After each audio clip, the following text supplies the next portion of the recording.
नमस्कार, जय जोहार। क्या आप भी गवर्नमेंट एग्जाम्स की तैयारी करना चाहते हैं? क्या आप भी मेमोरी टेक्निक्स और ट्रिक्स के जरिए बहुत ही कम समय में स्मार्ट स्टडी करना चाहते हैं? क्या आप चाहते हैं कि सीजी व्यापम टॉपर आपको पढ़ाए? तो डाउनलोड करिए योगेंद्र साहू क्लासेस ऐप। यहाँ 10 से अधिक गवर्नमेंट एग्जाम्स क्रैक करने वाले और सीजी व्यापम टॉप करने वाले योगेंद्र सर CGPSC और सीजी व्यापम के अंतर्गत होने वाले सभी एग्जाम्स की तैयारी कराएं। तो डाउनलोड करिए Yogendra Sahu classes app to be the best, learn from the best.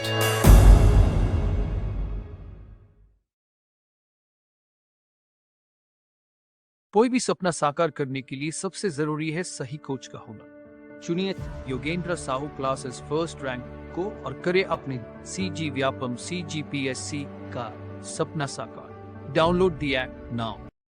Hello everyone, आपका Yogendra Sahu online classes YouTube channel में स्वागत है, अभिनंदन है। अगर आपने Yogendra Sahu online classes YouTube channel को सब्सक्राइब नहीं किया तो चैनल को प्लीज सब्सक्राइब कर लीजिएगा। चलिए वीडियो को स्टार्ट करते हैं, सीधी बात, नो बकवास। चलिए क्वेश्चन नंबर 1, एक जैव वैज्ञानिक परिकल्पना है। That is a most important question. आज इस वीडियो में जितने भी क्वेश्चन कराऊंगा पूरे के पूरे बहुत ही इंपॉर्टेंट है। चलिए ऑप्शंस पढ़ेंगे बेटा। ऑप्शन नंबर A कोशिका, ऑप्शन नंबर B प्रजाति, option number C electron, option number D फसल। तो इसका जो सही आंसर हो जाएगा, जो एक जैव वैज्ञानिक परिकल्पना है, इसका जो सही आंसर हो जाएगा ऑप्शन नंबर B प्रजाति। ठीक है, बहुत इंपॉर्टेंट क्वेश्चन है बेटा, इसे याद कर लीजिएगा। चलिए सेकंड क्वेश्चन देखेंगे बेटा। क्वेश्चन नंबर है 2, समरूप दैहिक विशेषताएं वाले मानव समूह को क्या कहते हैं? That is a most important question. ठीक है, क्योंकि आज इस वीडियो में जितने भी क्वेश्चन मैंने सेलेक्ट किए हैं पूरे UPSC लेवल के हैं। ठीक है, आपके छत्तीसगढ़ में जितने भी गवर्नमेंट एग्जाम होते हैं या इंडिया में जितने भी गवर्नमेंट एग्जाम होते हैं, भारत की प्रमुख प्रजातियों से लेकर के क्वेश्चन देखने को आपको मिलते ही मिलते हैं। चलिए क्वेश्चन पढ़ेंगे बेटा। क्वेश्चन नंबर 2, समरूप दैहिक विशेषताएं वाले मानव समूह को क्या कहते हैं? ऑप्शन नंबर A प्रजाति, ऑप्शन नंबर B निवासी, ऑप्शन नंबर C समरूप, ऑप्शन नंबर D इनमें से कोई नहीं।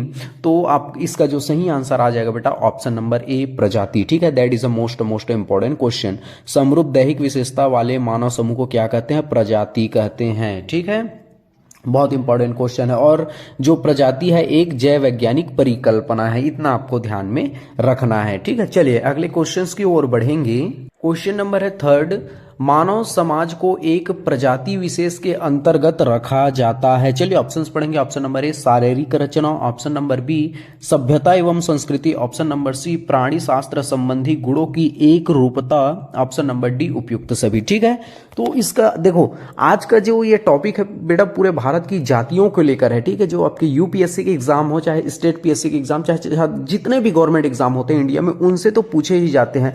आपको ये प्रजाति वाला टफ आपको लग सकता है, मैं मानता हूं, लेकिन इनसे आपको क्वेश्चन देखने को मिलेंगे। मैंने बहुत इंपॉर्टेंट क्वेश्चन सेलेक्ट किए हैं आपकी जानकारी के लिए, मैं बता दूं, ताकि आप वीडियो को कहीं पर स्किप मत करें और आपका अच्छे से इस वीडियो को अंतिम तक देखें, ताकि आपको अच्छे से फायदा हो जाए बेटा। ठीक है, चलिए इसका जो सही आंसर आ जाएगा बेटा ऑप्शन नंबर D उपयुक्त सभी। तो मानव समाज को एक प्रजाति विशेष के अंतर्गत रखा जाता है। शारीरिक रचना, सभ्यता एवं संस्कृति, प्राणी शास्त्र संबंधी गुणों की एकरूपता, ये सभी ऑप्शन नंबर D इसका जो है सही आंसर हो जाएगा। चलिए अगला क्वेश्चन देखेंगे बेटा। क्वेश्चन नंबर है 4, किसी भी प्रजाति की बाह्य लक्षण है। देखो आपने एक बाह्य लक्षण देखे होंगे, तो कोई भी प्रजाति हो गया, चाहे मानव की प्रजाति को, तो उसके बाह्य लक्षण क्या है? चलिए ऑप्शंस पढ़ेंगे। ऑप्शन नंबर A चमड़ी का रंग, ऑप्शन नंबर B बालों की बनावट, ऑप्शन नंबर C शरीर का कद, ऑप्शन नंबर D उपयुक्त सभी।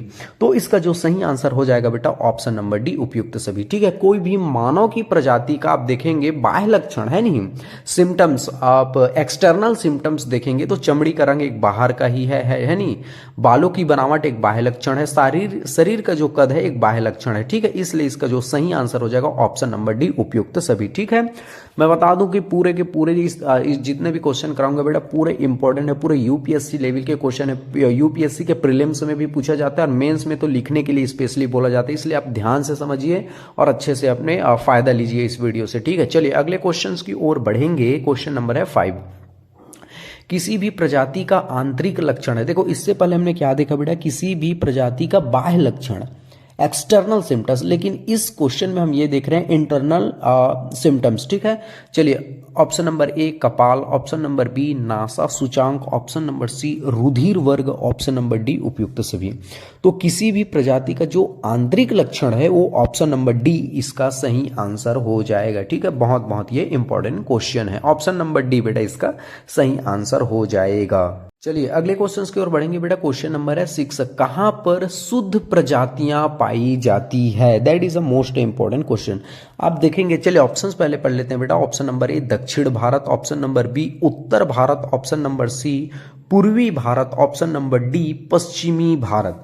तो जिसको जिसको भी आंसर पता है बेटा, आंसर जो है कमेंट बॉक्स में तो लिखते चले जाएंगे, लेकिन इसका मैक्सिमम लोगों को मेरे ख्याल से ऐसा लगता है कि उतना इग्नोर करते हैं इस टॉपिक को, लेकिन ये बहुत ही इंपॉर्टेंट टॉपिक है। इनसे क्वेश्चन आपको देखने को मिलते हैं। आपको हालांकि टफ लग सकता है, लेकिन आप बहुत अच्छे से वीडियो को अंतिम तक देखना, आपको अच्छे से याद हो जाएगा। तो ठीक है, एक कहां पर शुद्ध प्रजातियां पाई जाती है बेटा, तो इसका जो सही आंसर हो जाएगा साउथ इंडिया, ऑप्शन नंबर ए दक्षिण भारत। अगर आपकी मानव प्रजाति की अगर शुद्ध प्रजाति देखा जाए तो बेटा दक्षिण भारत में आपको शुद्ध प्रजातियां देखने को मिलेगी। ठीक है, बहुत इंपॉर्टेंट ये क्वेश्चन है। इस वीडियो में जितने भी मैंने सेलेक्ट किया, मैं फिर से आपको बता दूं, पूरे के पूरे इंपॉर्टेंट है। एक भी वीडियो को, एक भी क्वेश्चन को नजरअंदाज मत कीजिएगा। चलिए अगला क्वेश्चन की ओर बढ़ेंगे बेटा। भारत में संकर प्रजातियां मिलती है। देखो इससे पहले हमने देखा कि शुद्ध जो प्रजातियां हैं वो दक्षिण भारत में आपको देखने को या पाई जाती है, दक्षिण भारत में, लेकिन भारत में संकर प्रजातियां कहां मिलती है ये क्वेश्चन में पूछा गया। चलिए ऑप्शंस पढ़ेंगे। ऑप्शन नंबर ए उत्तर भारत, ऑप्शन नंबर बी पश्चिम उत्तर भारत में, ऑप्शन नंबर सी ए और बी दोनों, ऑप्शन नंबर डी इनमें से कोई नहीं। तो इसका जो सही आंसर हो जाएगा बेटा ऑप्शन नंबर सी ए और बी दोनों। ठीक है, that is a most important question. Bharat में अगर संकर प्रजाति अगर आपसे पूछे तो उत्तर भारत में भी पाया जाता है और पश्चिम उत्तर भारत में भी पाया जाता है। ऑप्शन नंबर सी जो है इसका सही आंसर हो जाएगा। चलिए अगला क्वेश्चन देखेंगे बेटा। क्वेश्चन नंबर है 8, भारत प्रजातियों का वर्गीकरण किसके द्वारा किया गया? देखो जो भारत में प्रजातियों का वर्गीकरण किसके द्वारा किया गया था ये पूछा है बेटा क्वेश्चन में। ठीक है, चलिए ऑप्शंस पढ़ेंगे। Option number A Mendel, option number B Swaminathan, option number C B S Guha, option number D उपयुक्त सभी। देखो मैं हमेशा ये बोलता हूं कि आप ऑप्शन कट के थ्रू जो है क्वेश्चन को सॉल्व कीजिएगा, इससे आपको बहुत आसानी होती है बेटा। चलिए मैं इसमें आपको फॉलो करके दिखा देता हूं। जैसे ऑप्शन ए मेंडल जो है ना अनुवांशिक गुणों पर इन्होंने रिसर्च किया था, आपको इतने ध्यान रखना, तो इसलिए ये कट हो जाएगा ऑप्शन नंबर ए। स्वामीनाथन जो है हरित क्रांति से रिलेटेड करते हैं, रिवोल्यूशन से, इसलिए ऑप्शन नंबर बी भी कंप्लीट कट हो जाएगा और इसका option number C B S Guha इसका सही आंसर हो जाएगा। ठीक है, तो भारत प्रजातियों का वर्गीकरण किसके द्वारा किया गया था? बी एस गुहा के द्वारा किया गया था। ठीक है, तो ऑप्शन नंबर सी इसका सही आंसर हो जाएगा। इस तरह से आप जो है ऑप्शन कट करके हमेशा क्वेश्चन को आप सही आंसर कर सकते हैं और कंपटीशन एग्जाम का यही सबसे महत्वपूर्ण ट्रिक है, ऑप्शन को कट करके हमेशा आपको आंसर टिक करना, तुरंत जानने के बाद कभी मत टिक करना। ठीक है, चलिए अगला क्वेश्चन देखेंगे बेटा। क्वेश्चन नंबर है 9, बी एस गुहा ने किस वर्ष में भारत के प्रजाति के वर्गीकृत किया? ठीक है, तो आपने देखो इससे पहले हमने क्या देखा, भारत की प्रजातियों का वर्गीकरण बी एस गुहा ने किया, लेकिन इसे किस वर्ष में वर्गीकृत किया गया भारत की प्रजाति को? बेटा बहुत इंपॉर्टेंट क्वेश्चन है। Option number A 1931, option number B 1932, option number C 1935, option number D 1945। तो इसका जो सही आंसर हो जाएगा बेटा ऑप्शन नंबर ए 1931। ठीक है, याद रख लेना, बी एस गुहा जो भारत के प्रजाति को वर्गीकरण किया 21 वर्ष में किया बेटा, 1931 में किया। ठीक है, बहुत इंपॉर्टेंट क्वेश्चन है। पूरे के पूरे इस वीडियो में जितने भी करा रहा हूं पूरे इंपॉर्टेंट है, आपकी जानकारी के लिए मैं बता दूं। चलिए अगला क्वेश्चन देखेंगे बेटा। क्वेश्चन नंबर है 10, बी एस गुहा ने 1931 में किसके आधार पर प्रजाति का वर्गीकरण किया? देखो बी एस गुहा से रिलेटेड मैंने जितने भी क्वेश्चन है एक जगह इकट्ठे कर दिए हैं ताकि आपको कोई भी दिक्कत ना हो। सबसे पहले हमने बी एस गुहा के बारे में देखा कि ये जो है भारत की प्रजाति का वर्गीकरण किया, वो भी किस वर्ष में किया? 1931 में किया। लेकिन अब इस क्वेश्चन में ये कहा गया बेटा कि किस आधार पर किया गया। चलिए ऑप्शंस पढ़ेंगे। ऑप्शन नंबर ए जैव वैज्ञानिक आधार पर, ऑप्शन नंबर बी दैहिक विशेषताओं के आधार पर, ऑप्शन नंबर सी ए और बी दोनों, ऑप्शन नंबर डी उपयुक्त सभी। तो इसका जो सही आंसर आ जाएगा बेटा ऑप्शन नंबर डी उपयुक्त सभी, इसका जो है सही आंसर हो जाएगा। ठीक है, बहुत इंपॉर्टेंट क्वेश्चन है। चलिए अगले क्वेश्चंस की ओर बढ़ेंगे। क्वेश्चन नंबर है 11। ठीक है, क्वेश्चन नंबर 11 को ध्यान से पढ़ेंगे बेटा। क्वेश्चन नंबर चलिए पढ़ते हैं। 1931 में बीएस गुहा ने जैव वैज्ञानिक आधार पर एवं दैहिक विशेषताओं के आधार पर भारत के प्रजाति को बांटा है। चलिए ऑप्शन नंबर ए 6 बड़े और 9 छोटे प्रजाति, ऑप्शन नंबर बी 7 बड़े एवं 10 छोटे प्रजाति, ऑप्शन नंबर सी ए और बी दोनों, ऑप्शन नंबर डी उपयुक्त सभी। देखो क्वेश्चन में ही आपको बहुत से नए आंसर देखने को मिलेंगे बेटा। देखो बीएस गुहा ने तो 1931 में भारत के प्रजाति को जो है वर्गीकृत किया, लेकिन किस आधार पर किया? जैव वैज्ञानिक आधार एवं दैहिक विशेषताओं के आधार पर। लेकिन इसे कितने भागों में बांटा गया? चलिए इसका जो सही आंसर हो जाएगा बेटा ऑप्शन नंबर ए 6 बड़े और 9 छोटे प्रजाति में बांटा गया था। ध्यान में रखना, ये बहुत बार इसे भी पूछा जा चुका है। तो 6 बड़े प्रजाति में और 9 छोटे प्रजाति में बीएस गुहा ने 1931 में भारत की जो प्रजाति को जैव वैज्ञानिक आधार एवं दैहिक विशेषताओं के आधार पर बांटा गया था। ठीक है, ऑप्शन नंबर ए इसका जो है सही आंसर हो जाएगा। चलिए अगले क्वेश्चन की ओर बढ़ेंगे। क्वेश्चन नंबर है 12। भारत की प्रजातीय समूह हैं। चलिए ऑप्शंस पढ़ लेते हैं। Option number A Negrito, option number B proto Australoid, option number C Nordic, option number D उपयुक्त सभी। ठीक है, मैं फिर से बता दूं बेटा, आज इस वीडियो में जितने भी क्वेश्चन मैंने कराए हुए हैं वो पूरे के पूरे इंपॉर्टेंट, आपको टफ लग सकता है, मैं ऐसा मान सकता हूं, क्योंकि बहुत से लोगों ने इस टॉपिक को नजरअंदाज किया, लेकिन बहुत बहुत इंपॉर्टेंट ये टॉपिक है। ठीक है, इनके टर्म्स आपको बहुत टफ लगेंगे, इतना मैं आपको बताया कि चल देता हूं, लेकिन आपको ध्यान रखना है, आपको मेहनत करना है। चलिए इसका जो सही आंसर आ जाएगा बेटा ऑप्शन नंबर डी उपयुक्त सभी। ठीक है, तो भारत की जो प्रजाति समूह बेटा निग्रिटो भी है, प्रोटो ऑस्ट्रेलॉयड भी है, नॉर्डिक भी है। ठीक है, ऑप्शन नंबर डी उपयुक्त सभी इसका जो सही आंसर हो जाएगा। ठीक है, अगर आपने Yogendra Sahu online classes YouTube channel को सब्सक्राइब नहीं किया तो बेटा चैनल को जरूर सब्सक्राइब कर लेना, अपने दोस्तों में भी शेयर करना। ठीक, और कमेंट करके जरूर बताना कि आपको कौन से टॉपिक पर भी वीडियो चाहिए। चलिए अगले क्वेश्चन की ओर बढ़ेंगे बेटा। क्वेश्चन नंबर है 13। मंगोलायड चौड़े सिर वाले जो पाश्चात्य हैं भूमध्य सागरीय प्रजाति समूह किस देश के हैं? ठीक है, आपको डायरेक्टली इसी प्रकार के क्वेश्चन आपको यूपीएससी प्रीलिम्स में या स्टेट पीएससी प्रीलिम्स में आपको देखने को मिल सकते हैं, या तो मेंस में आपको प्रजाति से लिखने को आपको देता ही देता है। चलिए ऑप्शंस पढ़ेंगे बेटा। Option number A Cheen, option number B America, option number C Bharat, option number D इनमें से कोई नहीं। तो आपको ध्यान से समझना, जो मंगोलायड है, जो चौड़े सिर वाले पाश्चात्य भूमध्य सागरीय प्रजाति समूह जो है किस देश के हैं, तो इसका जो सही आंसर हो जाएगा बेटा ऑप्शन नंबर सी भारत। याद रख लेना, ये इसको बहुत बार पूछा जाता है। ठीक, और आज इस वीडियो में मैंने लगभग 85 या 83 क्वेश्चन सेलेक्ट किए हैं, जो कि पूरे के पूरे को बहुत से को पूछा जा चुका और पूरे के पूरे इंपॉर्टेंट आपकी जानकारी के लिए मैं बता दूं। ठीक है, चलिए अगले क्वेश्चन की ओर बढ़ेंगे।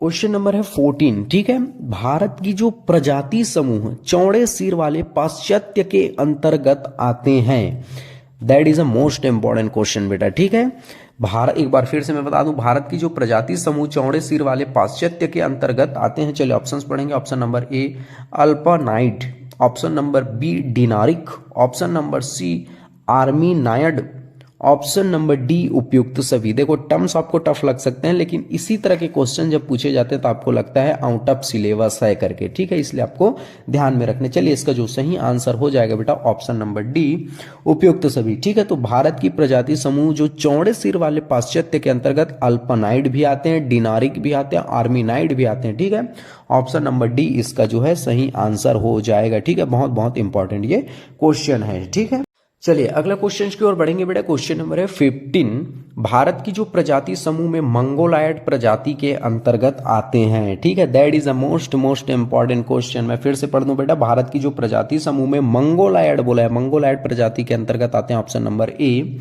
पूरा मंगोलायड, ऑप्शन नंबर बी तिब्बती Mongoloid, option number C A और बी दोनों, ऑप्शन नंबर डी इनमें से कोई नहीं। तो ध्यान से रखना, टर्म्स आपको टफ लग सकते हैं मैं मानता हूं, लेकिन आपको याद भी करना बहुत ज्यादा जरूरी है। चलिए इसका जो सही आंसर हो जाएगा बेटा ऑप्शन नंबर सी ए और बी दोनों। तो भारत की प्रजाति समूह के मंगोलायड प्रजाति के अंतर्गत कौन से आते हैं बेटा? पूरा मंगोलायड आते हैं और तिब्बती मंगोलायड आते हैं। ठीक है, ऑप्शन नंबर सी इसका जो है सही आंसर हो जाएगा। ठीक है, अगर आप बेटा सीजीपीएससी या सीजी व्यापम का कोर्स परचेस करना चाहते हैं तो योगेंद्र साहू जो एप्लीकेशन है उसे प्ले स्टोर में जाकर के डाउनलोड कर सकते हैं। ठीक है, बहुत ही ट्रिक के माध्यम से आपको सारे के सारे सब्जेक्ट आपको याद करा दिए जाएंगे। ठीक है, चलिए अगला क्वेश्चन देखेंगे बेटा। क्वेश्चन नंबर है 16।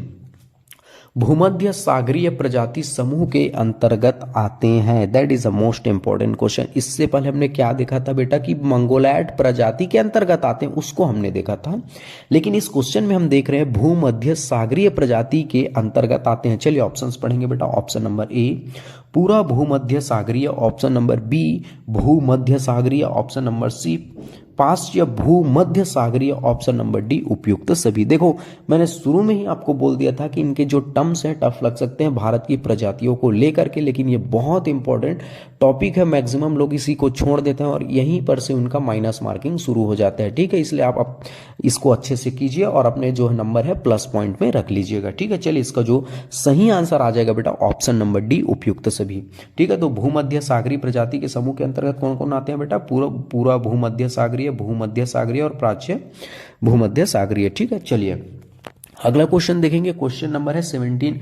बाल जिसके छल्लेदार होते हैं और रंग उनका पीला होता है, सिर जो है गोल एवं लंबा होता है, किस प्रजाति के होते हैं? देखो सभी प्रजाति की शारीरिक बनावट बेटा अलग अलग होती है। आप जैसे साउथ में चले जाएं वहां के लोग मैक्सिमम काले होते हैं। ठीक है, आप पूर्वी भारत में चले जाएं वहां की स्ट्रक्चरल जो शारीरिक बनावट है अलग होती है। आप मध्य भारत में देखना अलग होती है। ठीक उसी प्रकार से पूछा गया है कि बाल जो छल्लेदार होते हैं, रंग पीला, सिर जो गोल एवं लंबा, किस प्रजाति के होते हैं? चलिए ऑप्शंस पढ़ेंगे। Option number A proto Australoid, option number B Negrito, option number C Mongoloid, option number D उपयुक्त सभी। तो इसका जो सही आंसर हो जाएगा बेटा ऑप्शन नंबर बी निग्रिटो। ठीक है, तो इनको ध्यान में रखना। सेम इसी तरह के क्वेश्चन आपके यूपीएससी के एग्जाम या स्टेट पीएससी के एग्जाम में प्रजातियों से लेकर पूछे जाते हैं कि आपको एक शारीरिक बनावट दे दिया जाएगा और उसके आधार पर आपको प्रजाति के नाम दे दिए जाते हैं। ठीक है, याद रखना। चलिए अगला क्वेश्चन देखेंगे। क्वेश्चन नंबर है 18। वह प्रजाति जो अफ्रीका से आए हैं एवं भारत में प्रवेश करने वाले प्रथम समूह है? That is a most important question. चलिए ऑप्शंस पढ़ेंगे बेटा। Option number A Alpinoid, option number B डी नाइक, option number C Negrito, option number D इनमें से कोई नहीं। ठीक है, तो इसका जो सही आंसर आ जाएगा बेटा ऑप्शन नंबर सी निग्रिटो। ठीक है, तो याद रख लेना, इसे भी बहुत बार पूछा जा चुका है कि जो निग्रिटो है अफ्रीका से आई हुई प्रजाति है बेटा। ठीक है, और भारत में जो प्रवेश करने वाले प्रथम समूह है। ठीक है, सेम इसी तरह के आपको क्वेश्चन जो है यूपीएससी या स्टेट पीएससी के एग्जाम में आपको देखने को मिल सकता है। ठीक है, चलिए अगले क्वेश्चंस की ओर बढ़ेंगे। नेक्स्ट क्वेश्चन है बेटा क्वेश्चन नंबर है 19। केरल तथा पूर्वोत्तर भारत के मणिपुर और कछार क्षेत्र अंडमान निकोबार में किस प्रजाति का निवास है? That is a most important question. ध्यान से समझिए बेटा कि क्वेश्चन क्या कहा गया है। केरल और पूर्वोत्तर भारत के मणिपुर और कछार क्षेत्र अंडमान निकोबार में किस प्रजाति के निवास करते हैं? मैं हमेशा ये बोलता हूं कि आप जियोग्राफी कर रहे हैं तो इंडिया का मैप आपको पता होना चाहिए। अगर आपको मध्य भारत बोले तो आपको मैप में तुरंत कौन कौन से स्टेट आते हैं वो पता होना चाहिए। नॉर्थ भारत बोलूं तो कौन कौन से राज्य आते हैं, साउथ इंडिया बोलूं तो कौन कौन से राज्य आते हैं, वेस्ट भारत बोलूं और नॉर्थ भारत बोलूं या ईस्ट भारत बोलूं तो कौन कौन से स्टेट आते हैं, ये आपको कम से कम पता होना ही चाहिए। आपको बहुत ज्यादा जरूरी है मैप। चलिए ऑप्शन यहाँ का पढ़ेंगे। Option number A proto Australoid, option number B Negrito, option number C Mongoloid, option number D उपयुक्त सभी। तो इसका जो सही आंसर हो जाएगा बेटा ऑप्शन नंबर बी निग्रिटो। ठीक है, चलिए अगले क्वेश्चंस की ओर बढ़ेंगे बेटा। क्वेश्चन नंबर है 20। अंडमान निकोबार में अंडमानी जनजाति, केरल में कडार तथा पुलियन, पूर्वोत्तर में अंगामी एवं नागा जनजाति समुदाय संबंधित हैं। ठीक है, आपको पढ़ने में तो बहुत टफ लग रहा होगा, मैं समझ सकता हूं। आपको ऐसा भी लग रहा है कि वीडियो को स्किप कर दूं क्या, लेकिन बहुत इंपॉर्टेंट क्वेश्चन है। फिर से आपकी जानकारी के लिए मैं बता दूं। चलिए ऑप्शंस पढ़ेंगे बेटा। Option number A Negrito, option number B चौड़े सिर वाले प्रजाति, option number C Nordic, option number D उपयुक्त सभी। क्वेश्चन एक बार ध्यान से समझ लीजिए। अंडमान निकोबार में जो अंडमानी जनजाति है बेटा, केरल में जैसे कडार है तथा पुलियन, पूर्वोत्तर में अंगामी एवं नागा जनजाति समुदाय किससे संबंधित है? तो इसका जो सही आंसर हो जाएगा बेटा ऑप्शन नंबर ए निग्रिटो। याद रख लेना ऑप्शन नंबर ए इसका जो है सही आंसर हो जाएगा। ठीक है, इस वीडियो में मैं बेटा टोटल 85 या 83 क्वेश्चन कराऊंगा, जो कि फिर से मैं आपको बार बार रिवाइज करा देता हूं कि पूरे के पूरे इंपॉर्टेंट है। आपको इनके टर्म्स, इनके शब्द आपको टफ लग सकते हैं, मैं मानता हूं, लेकिन आपको करना पड़ेगा ही पड़ेगा। चलिए अगले क्वेश्चन की ओर बढ़ेंगे। क्वेश्चन नंबर है 21। नाक चौड़ा और होंठ मांसल किस प्रजाति के होते हैं? मैंने अभी कुछ समय पहले बताया कि हर प्रजाति के शारीरिक बनावट अलग अलग होती है, उसी के आधार पर इनका वर्गीकरण भी किया जाता है, उन्हीं के आधार पर अलग से पहचान आ जाती है। जैसे साउथ के लोग मैक्सिमम काले होते हैं तो आपको अंदाजा एक लग जाता है, ठीक है। तो ठीक उसी प्रकार से ये बोला गया है बेटा कि वह कौन सी प्रजाति है जिसके नाक चौड़े होते हैं और होंठ और मांसल किस प्रजाति के हैं, ठीक है। नाक चौड़ा और चपटी, होंठ जो है मांसल होते हैं, किस प्रजाति के हैं। चलिए ऑप्शंस पढ़ेंगे। Option number A Nordic, option number B proto Australoid, option number C Mongoloid, option number D उपयुक्त सभी। तो इसका जो सही आंसर हो जाएगा बेटा option number B proto Australoid, ठीक है। तो प्रोटो ऑस्ट्रेलॉयड जो प्रजाति के होते हैं उनका नाक चौड़ा होता है और चपटा होता है और होंठ जो है मांसल होता है, इतना आपको ध्यान में रखना है, ठीक है। चलिए अगले क्वेश्चंस की ओर बढ़ेंगे। क्वेश्चन नंबर है 22।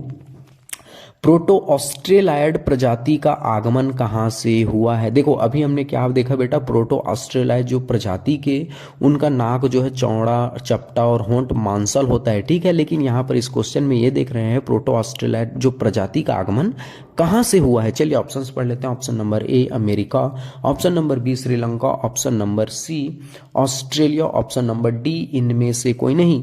तो इसका जो सही आंसर हो जाएगा ऑस्ट्रेलिया, ठीक है। बहुत बहुत इंपॉर्टेंट क्वेश्चन है। तो प्रोटो ऑस्ट्रेलाइड प्रजाति का आगमन कहाँ से हुआ बेटा, ऑस्ट्रेलिया, ठीक है। ऑप्शन नंबर सी इसका जो है सही आंसर हो जाएगा, ठीक है। चलिए अगले क्वेश्चन की ओर बढ़ेंगे। क्वेश्चन नंबर 23, ठीक है। क्वेश्चन नंबर 23 पढ़ेंगे बेटा। प्रोटो ऑस्ट्रेलाइड प्रजाति का निवास कहाँ है। देखो प्रोटो ऑस्ट्रेलाइड से हमने अभी तक कौन कौन से क्वेश्चन देखा बेटा कि प्रोटो ऑस्ट्रेलाइड जो प्रजाति के नाक चौड़ा होता है, होंठ मांसल होता है। प्रोटो ऑस्ट्रेलाइड जो प्रजाति है बेटा ऑस्ट्रेलिया से आए हुए हैं। अभी इस क्वेश्चन में हम देख रहे हैं कि प्रोटो जो ऑस्ट्रेलाइड प्रजाति का निवास कहाँ कहाँ है। चलिए ऑप्शंस पढ़ेंगे। ऑप्शन नंबर ए झारखंड में, ऑप्शन नंबर बी उड़ीसा में, ऑप्शन नंबर सी छत्तीसगढ़ में, ऑप्शन नंबर डी उपयुक्त सभी। तो इसका जो सही आंसर हो जाएगा बेटा ऑप्शन नंबर डी उपयुक्त सभी, ठीक है। तो प्रोटो ऑस्ट्रेलाइड प्रजाति का जो निवास है बेटा आप भारत में देखेंगे तो झारखंड में, उड़ीसा और छत्तीसगढ़ में इन प्रजातियों को आपको देखने को मिलेगा, ठीक है।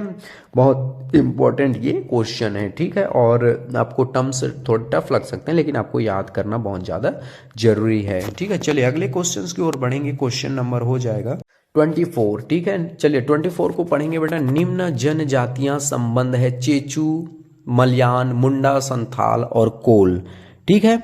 चलिए ये निम्न जो जनजातियां संबंध है, जो चेचू है नहीं, और जो मलयानन है, पुंडा, संथाल, कोल किस जनजाति से संबंध रखते हैं, क्वेश्चन ऐसा बोला गया है। चलो ऑप्शंस पढ़ेंगे। Option number A Negrito, option number B भूमध्य सागरीय, option number C Mongoloid, option number D proto Australoid. तो इसका जो सही आंसर हो जाएगा बेटा option number D proto Australoid, ठीक है। हमने प्रोटो ऑस्ट्रेलाइड से एक बार फिर से रिवाइज करा दूं, इनकी जो प्रजाति की जो शारीरिक बनावट नाक चौड़ा होता है और चपटी होंठ मांसल होती है, ये ऑस्ट्रेलिया से आए हुए हैं, ठीक है। और ये भारत के झारखंड, उड़ीसा, छत्तीसगढ़ में इनकी जो है निवास देखने को मिलता है, ठीक है। और चेचू, मलयान, मुंडा, संथाल, कोल इन्हीं के जो है जनजाति से संबंधित रखते हैं, ठीक है। आपको प्रोटो ऑस्ट्रेलाइड से संबंध में बहुत सी जानकारी मैंने फिर से रिवाज करा दी। चलिए अगले क्वेश्चन की ओर बढ़ेंगे। क्वेश्चन नंबर है 25। मंगोलायड जो प्रजाति के शरीर का स्वरूप होता है। देखो यहाँ पर मंगोलायड प्रजाति है बेटा, याद भारत के प्रमुख प्रजाति को पूरा यहाँ पर आप समझ ही लेना आज इस वीडियो में, ठीक है। कहीं से कोई डाउट, इससे बाहर कुछ भी नहीं आएगा। मंगोलायड प्रजाति के शरीर का स्वरूप होता है ऑप्शन नंबर ए त्वचा का रंग पीलापन, ऑप्शन नंबर बी शरीर एवं चेहरे पर कम बाल होते हैं, ऑप्शन नंबर सी चपटी नाक होती है, ऑप्शन नंबर डी उपयुक्त सभी। तो देखो हर प्रजाति की अलग अलग शरीर बनावट होती है, किसी के बाल घुंघराले, किसी के नाक चौड़े, किसी के होंठ बड़े। तो उसी प्रकार जो मंगोलायड प्रजाति के शरीर का स्वरूप होता है, इसका जो सही आंसर आ जाएगा बेटा ऑप्शन नंबर डी उपयुक्त सभी, ठीक है। तो मंगोलायड प्रजाति के जो शरीर का अगर त्वचा बाहरी लक्षण पूछे, त्वचा का रंग पीला होता है, शरीर पर एवं चेहरे पर कम बाल होते हैं, चपटी नाक होती है, इतना आपको ध्यान में रखना है, बहुत इंपॉर्टेंट ये क्वेश्चन है। चलिए अगला क्वेश्चन की ओर बढ़ेंगे। क्वेश्चन नंबर है 26। मंगोलायड प्रजाति का आगमन कहाँ से हुआ है? देखो, मंगोलायड प्रजाति का हमने अभी अभी शारीरिक स्वरूप देखा कि उनका त्वचा का रंग पीलापन होता है, शरीर एवं चेहरे पर कम बाल होते हैं, चपटी नाक होती है। लेकिन इस क्वेश्चन में ये बोला गया है बेटा कि मंगोलायड जो प्रजाति का आगमन कहाँ से होती है। चलिए ऑप्शंस पढ़ लेते हैं। Option number A Cheen, option number B दक्षिण पूर्व Asia, option number C A और बी दोनों, ऑप्शन नंबर डी इनमें से कोई नहीं। तो इसका जो सही आंसर हो जाएगा बेटा ऑप्शन नंबर सी ए और बी दोनों। ठीक है, बहुत इंपॉर्टेंट क्वेश्चन है। आज भारत के तमाम प्रजातियों से रिलेटेड हम पूरी की पूरी जानकारी देखेंगे। इसके अतिरिक्त कुछ भी बाहर से नहीं आएगा। मेंस में इसी तरह से आपको पूछे जाते हैं बेटा लिखने के लिए 1 नंबर 2 नंबर के। ठीक है, मंगोलायड प्रजाति के बारे में आपको लिखने के लिए बोल दिया जाएगा, इनके आगमन के बारे में बोल दिया जाएगा, इनके निवास स्थान के बारे में बोल दिया जाएगा, ये मंगोलायड प्रजाति की उप जनजातियों के बारे में बोल दिया जाएगा। इस तरह से आपको मेंस में भी लिखने को दे सकता है। ठीक है, आपको मैं फॉर्मेट भी बताते चले जा रहा हूं। चलिए अगले क्वेश्चन देखेंगे बेटा। क्वेश्चन नंबर है 27। सबसे पुरानी मंगोलायड प्रजाति कौन है? चलिए ऑप्शंस पढ़ लेते हैं बेटा। Option number A paleo Mongoloid, option number B तिब्बती Mongoloid, option number C A और बी दोनों, ऑप्शन नंबर डी इनमें से कोई नहीं। तो इसका जो सही आंसर हो जाएगा बेटा option number A paleo Mongoloid. ठीक है, सबसे पुरानी मंगोलायड प्रजाति कौन है? पेलियो मंगोलायड है। याद रख लेना, इसे भी बहुत बार पूछा जा चुका है। ठीक है, अगर आपने Yogendra Sahu online classes YouTube channel को बेटा सब्सक्राइब नहीं किया तो जरूर सब्सक्राइब कर लेना, दोस्तों में शेयर भी करना, लाइक भी करना और कमेंट करके हमें जरूर बताना कि आपको वीडियो कैसा लगा और कौन से टॉपिक पर भी आपको वीडियो चाहिए और किस सब्जेक्ट के भी टॉपिक पर भी वीडियो चाहिए, वो कमेंट करके बताना। हम आपके कमेंट्स को पढ़ते हैं, आपके कमेंट के अनुसार ही हम वीडियो प्रोवाइड कराते हैं बेटा। ठीक है, इसका जो सही आंसर है बेटा मैंने तो बता दिया। ठीक है, option number A paleo Mongoloid जो है मंगोलायड की सबसे पुरानी प्रजाति है। ठीक है, चलिए अगला क्वेश्चन देखेंगे। क्वेश्चन नंबर है 28। थारू, भोटिया, लद्दाखी, किन्नौरी जनजातियां किस वर्ग से संबंधित है? ऑप्शंस पढ़ेंगे। Option number A proto Australoid, option number B Negrito, option number C तिब्बती मंगोलायड, ऑप्शन नंबर डी उपयुक्त सभी। ठीक है, आपको टर्म्स बहुत टफ लग रहे हैं, मैं समझ सकता हूं। ठीक है, आपको स्पष्ट मैंने बोल दिया, आपकी मन की बात को मैंने बोल दिया। ठीक है, क्योंकि इनका टर्म से ही टफ है, पढ़ने में भी तो दिक्कत आता है, याद करने में भी दिक्कत आता है, लेकिन आपको करना पड़ेगा ही पड़ेगा, क्योंकि आजकल इसी तरह के बोर्ड जो है टफली क्वेश्चन पूछते हैं। ठीक है, जो आप जब आता है तो लगता है कि आउट ऑफ सिलेबस है। चलिए, लेकिन ध्यान से आपको पढ़ना है। चलिए, इसका जो सही आंसर आ जाएगा बेटा तिब्बती मंगोलायड। तो देखो ध्यान, इनकी जो जनजातियां हैं थार, भोटिया, लद्दाखी, किन्नौरी जनजातियां किस वर्ग के संबंधित है? तिब्बती मंगोलायड से संबंधित है। इनको मुखाग्र याद कर लेना बेटा, पूरे के पूरे को याद ही कर लेना। ठीक है, चलिए अगला क्वेश्चन देखेंगे। क्वेश्चन नंबर है 29। भूमध्य सागरीय प्रजाति के शरीर का स्वरूप होता है। देखो, भूमध्य सागरीय प्रजाति के बारे में हम आ चुके हैं, इनके शरीर का स्वरूप पूछा है, याद रख लेना मुखाग्र। चलिए ऑप्शंस पढ़ेंगे। ऑप्शन नंबर ए त्वचा का रंग जो है भूरा होता है, ऑप्शन नंबर बी नासिक चौड़ी और पतली होती है, ऑप्शन नंबर सी सिर जो है लंबा होता है, ऑप्शन नंबर डी उपयुक्त सभी।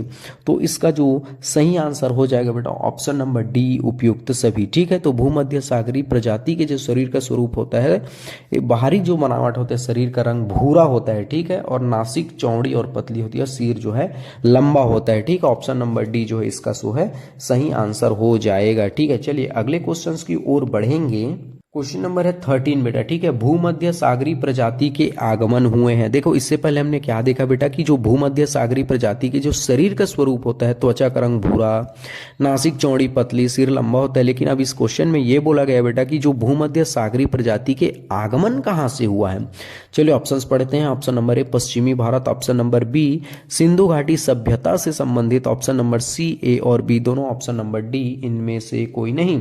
तो इसका जो सही आंसर हो जाएगा बेटा ऑप्शन नंबर सी ए और बी दोनों। ठीक है, याद रख लेना, भूमध्य जो सागरीय प्रजाति का जो आगमन पश्चिमी भारत और सिंधु घाटी सभ्यता से संबंध रखता है। बहुत बहुत इंपॉर्टेंट ये क्वेश्चन है। ठीक है, बहुत बार इसे भी पूछा जा चुका है। आपको स्पेशली प्रजातियों से लेकर पूछे जाते हैं कि कहाँ का है, इनके वो जनजातियों से इनके निवास स्थान कहाँ है, इस तरह से क्वेश्चन आपके पूछे जाते हैं, चाहे कोई भी स्टेट पीएससी के एग्जाम हो, चाहे यूपीएससी के एग्जाम हो। मैक्सिमम यहाँ पर यूपीएससी के एग्जाम को ही अब हर जो स्टेट जो है उसी के आधार पर क्वेश्चन सेलेक्ट करते हैं स्टेटमेंट वाले। चलिए अगले क्वेश्चन देखेंगे। क्वेश्चन नंबर है 31।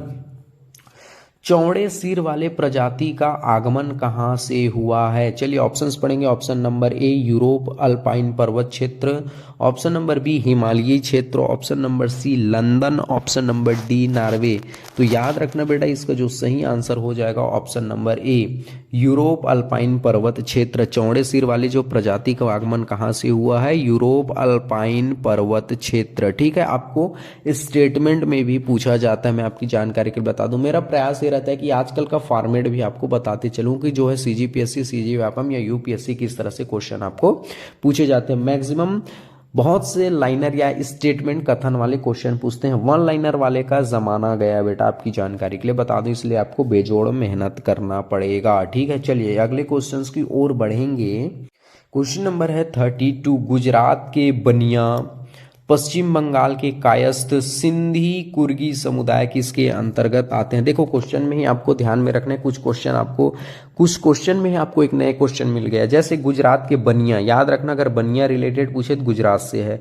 पश्चिम बंगाल के कायस्थ, सिंधी कुर्गी समुदाय किसके अंतर्गत आते हैं? Option number A Alpinoid, option number B Dinaric, option number C Armenoid, option number D उपयुक्त सभी। ठीक है, अब अभी तक जितने भी प्रजाति के जनजाति प्रजाति देखे उनके नाम ही टर्म्स आपको बहुत टफ लगे होंगे। ठीक है, ऐसा मैं आशा कर सकता हूं और समझ भी सकता हूं। चलिए इसका जो सही आंसर आ जाएगा बेटा ऑप्शन नंबर ए अल्पानाइड। तो गुजरात के बनिया, पश्चिम बंगाल के कायस्थ, सिंधी कुर्गी समुदाय जो है अल्पानाइड, याद रखना ऑप्शन नंबर ए जो है इसका सही आंसर हो जाएगा। ठीक है, चलिए अगला क्वेश्चन देखेंगे बेटा। क्वेश्चन नंबर है 33। डिनारिक जनजाति कहाँ से आए हैं? चलिए ऑप्शंस पढ़ेंगे। ऑप्शन नंबर ए आल्प्स पर्वत, option number B Dinaric Alps पर्वत, ऑप्शन नंबर सी दक्कन के पठार, ऑप्शन नंबर डी उपयुक्त सभी।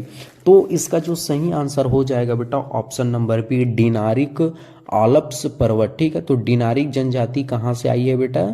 तो डिनारिक आल्प्स पर्वत से। याद रखना ऑप्शन नंबर जो बी है इसका जो सही आंसर हो जाएगा। बहुत बार इसे पूछा जा चुका है। ठीक है, याद रख लेना। ठीक है, इसे बहुत बार पूछा जा चुका है, आपकी जानकारी के लिए बता दूं। डिनारिक जनजाति कहाँ से आए हैं? तो डिनारिक आल्प्स पर्वत से आए हुए हैं। ठीक है, चलिए अगले क्वेश्चंस की ओर बढ़ेंगे। क्वेश्चन नंबर है 34। आर्मेनाइड प्रजाति कहाँ से आए हैं? देखो इससे पहले हमने क्या देखा बेटा, डिनारिक जनजाति कहाँ से आए हैं। जनजाति और प्रजाति में कंफ्यूजन मत होना। ठीक है, इससे पहले हमने क्या देखा था कि डिनारिक जनजाति कहाँ से आए थे? डिनारिक आल्प्स पर्वत से। लेकिन इस क्वेश्चन में ये बोला गया है बेटा कि आर्मेनाइड प्रजाति कहाँ से आए हैं? आर्मेनाइड प्रजाति कहाँ से आए हैं? चलिए ऑप्शंस पढ़ेंगे। ऑप्शन नंबर ए दक्कन के पठार, ऑप्शन नंबर बी आर्मेनिया के पठार, ऑप्शन नंबर सी ए और बी दोनों, ऑप्शन नंबर डी इनमें से कोई नहीं। ठीक है, जिसको भी आंसर पता है आंसर जो है कमेंट बॉक्स में लिखेंगे। आई होप इसका आंसर आपको पता नहीं होंगे, क्योंकि भारत के प्रजाति बहुत लोग स्किप मार देते हैं, टफ है ऐसे करके। हम आपकी बातों को समझ सकते हैं, आपको टफ भी लग रहा होगा, ये भी मैं जानता हूं, लेकिन आपको करना पड़ेगा, ये भी मैं कह सकता हूं आपको। ठीक, आपको करना पड़ेगा ही। इसका जो सही आंसर आ जाएगा बेटा ऑप्शन नंबर बी आर्मेनिया के पठार। तो आर्मेनाइड जो प्रजाति कहां से आए हैं? आर्मेनिया के पठार से आए हुए हैं। ठीक है, चलिए अगले क्वेश्चन की ओर बढ़ेंगे। क्वेश्चन नंबर है 35। नाडिक या इंडो आर्यन प्रजाति के शरीर का स्वरूप होता है? देखो नाडो या इंडो आर्यन प्रजाति बोला है बेटा, इनके शरीर का स्वरूप। मैंने हमेशा बोला था कि इनके शरीर, हर प्रजाति की अलग अलग शरीर की बनावट, बाह्य रूप अलग अलग होती है। तो यहाँ पर नाडिक या इंडो आर्यन प्रजाति के शरीर का स्वरूप पूछा है। चलिए ऑप्शंस पढ़ेंगे। ऑप्शन नंबर ए रंग गोरा, ऑप्शन नंबर बी शरीर सुगठित, ऑप्शन नंबर सी सुडोल और लंबा, ऑप्शन नंबर डी उपयुक्त सभी। तो इसका जो सही आंसर आ जाएगा बेटा ऑप्शन नंबर डी उपयुक्त सभी। ठीक है, तो नाडिक या इंडो आर्यन प्रजाति के शरीर का स्वरूप कैसा होता है बेटा? रंग गोरा, शरीर सुगठित और सुडोल और लंबा होता है। ऑप्शन नंबर डी इसका जो है सही आंसर हो जाएगा। ठीक है, चलिए अगले क्वेश्चंस की ओर बढ़ेंगे। क्वेश्चन नंबर है 36। मध्य एशिया यूराल पर्वत के पास कौन सी प्रजाति आए हैं? That is a most important question. Question को ध्यान से पढ़िए कि बोला क्या कहा गया है। मध्य एशिया यूराल पर्वत के पास कौन सी प्रजाति आए हुए हैं? ठीक है, चलिए ऑप्शंस पढ़ेंगे। Option number A Armenoid, option number B Nordic या Indo Aryan, option number C Dinaric, option number D इनमें से कोई नहीं। तो इसका जो सही आंसर हो जाएगा बेटा ऑप्शन नंबर बी नाडिक या इंडो आर्यन। एक क्वेश्चन के थ्रू आपको ये मिला है, नाडिक को ही इंडो आर्यन कहते हैं। ठीक है, मध्य एशिया यूराल पर्वत के बाद कौन सी प्रजाति आए हैं, तो नार्डिक या Indo Aryan. Option number B इसका सही आंसर हो जाएगा। ठीक है, इस तरह के क्वेश्चन बेटा आपको मेंस में लिखने को दिए जाते हैं और स्टेटमेंट में भी आपको जो है गवर्नमेंट एग्जाम में पूछे जाते हैं, इसलिए आपको मुखाग्र और कंठस्थ याद रखना है, वरना एग्जाम हॉल में आपको फंस जाओगे। ठीक है, चलिए अगले क्वेश्चंस की ओर बढ़ेंगे। क्वेश्चन नंबर है 37, वह कौन सी जनजाति है जो भारत में सबसे अंत में आई एवं वैदिक सभ्यता को जन्म दिया। That is a most important question. Question को ध्यान से हमेशा समझना है बेटा और चारों ऑप्शन को भी हमेशा ध्यान से पढ़ना। मैं हमेशा यही बात बोलता रहता हूँ। चलिए ऑप्शंस पढ़ेंगे। Option number A Indo Aryan, option number B Negrito, option number C Mongoloid, option number D उपयुक्त सभी। तो इसका जो सही आंसर हो जाएगा बेटा option number A Indo Aryan. ठीक है, तो इंडो आर्यन जो प्रजाति है बेटा, याद रखना, बहुत बार इसे पूछा जा चुका। इंडो आर्यन जो प्रजाति है भारत में सबसे अंत में आई और वैदिक सभ्यता को जन्म दिया। याद रखना, वैदिक सभ्यता से अगर रिलेटेड पूछे तो इंडो आर्यन, आप हिस्ट्री जब पढ़ेंगे ना तो इंडो आर्यन का जिक्र जरूर होता ही है। ठीक है, बहुत इंपॉर्टेंट क्वेश्चन है। Option number A Indo Aryan इसका जो है सही आंसर हो जाएगा। चलिए अगले क्वेश्चन की ओर बढ़ेंगे। क्वेश्चन नंबर है 38, भारत में आदिम प्रजाति माना जाता है। That is a most important question. देखो आपको आदिम प्रजाति से रिलेटेड बहुत क्वेश्चन आपसे पूछे जाते हैं। चलिए ऑप्शंस पढ़ेंगे। ऑप्शन नंबर ए भारतीय आर्य, option number B Dravidian, option number C Mongoloid, option number D इनमें से कोई नहीं। तो इसका जो सही आंसर हो जाएगा ऑप्शन नंबर बी द्रविडियन। ठीक है, तो भारत में आदिम प्रजाति माना जाता है बेटा द्रविडियन को, याद रख लेना। ठीक है, ऑप्शन नंबर बी जो है इसका सही आंसर हो जाएगा। ठीक है, और कमेंट करके हमको ये बताना बेटा कि आपको कौन से टॉपिक पर भी वीडियो और चाहिए और क्या आपको वीडियो कैसा लगा ये भी चाहिए। आपको कौन से टॉपिक पर वीडियो चाहिए तो बताना है आपको कमेंट करके, और कौन कौन से सब्जेक्टों पर भी वीडियो चाहिए ये भी आपको जरूर बताना है। ठीक है, और अपने Yogendra Sahu online classes YouTube channel को सब्सक्राइब नहीं किया तो बेटा उसको तुरंत सब्सक्राइब कर लेना, दोस्तों में भी शेयर कर देना। ठीक है, बहुत ही इंपॉर्टेंट वीडियो इस चैनल पर आते रहते हैं। चलिए अगला क्वेश्चन देखेंगे। क्वेश्चन नंबर है 39, वह कौन सी प्रजाति है जिसे भारतीय विद्वान इसे भारत की मूल प्रजाति मानते हैं एवं इसका निवास पंजाब, राजस्थान, उत्तर प्रदेश राज्यों में है। ठीक है, इसी तरह के आपको क्वेश्चन उठने को देखने को मिलते हैं। ध्यान से पढ़िए बेटा कि वह कौन से प्रजाति जो भारतीय विद्वान इसे मूल प्रजाति मानते हैं और इसका निवास स्थान पंजाब, राजस्थान, उत्तर प्रदेश राज्यों में है। चलिए ऑप्शंस पढ़ेंगे। Option number A Dravidian, option number B भारतीय आर्य, ऑप्शन नंबर सी तुर्क ईरानी, ऑप्शन नंबर डी उपयुक्त सभी। तो इसका जो सही आंसर आ जाएगा बेटा ऑप्शन नंबर बी भारतीय आर्य। ठीक है, तो भारतीय जो आर्य है इसे भारतीय विद्वान क्या मानते हैं बेटा, भारत की मूल प्रजाति मानते हैं भारतीय आर्य को। ठीक है, इसका जो निवास स्थान पंजाब, राजस्थान, यूपी राज्यों में है।